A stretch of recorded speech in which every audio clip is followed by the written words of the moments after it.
I left my boyfriend alone while he was having a breakdown. My boyfriend is 5'2", and while I don't care about his height, he's clearly very insecure about it. When we met on a dating app, he claimed to be 5'9", but when I met him, it was obvious he wasn't. I'm 5'6", and he was shorter than me. I chose to overlook it because I enjoyed spending time with him.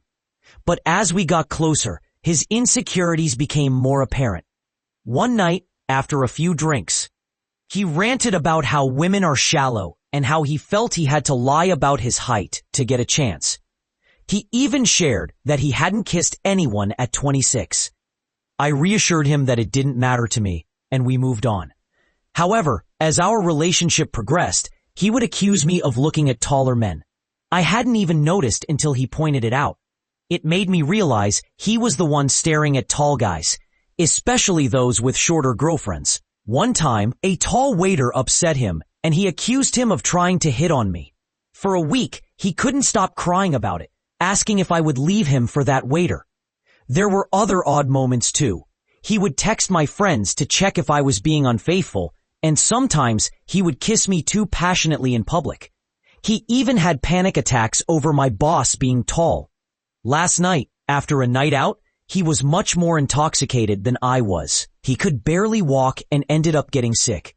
When he tried to initiate intimacy, I declined because I didn't feel comfortable with him barely conscious.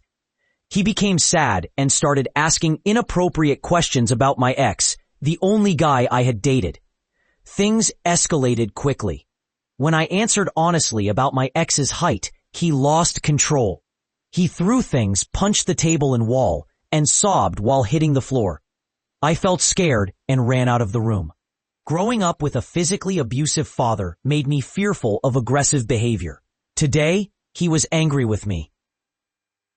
He said I didn't love him because I didn't comfort him and that I must be repulsed by him for declining intimacy. I'm left feeling guilty and confused about how to process all of this.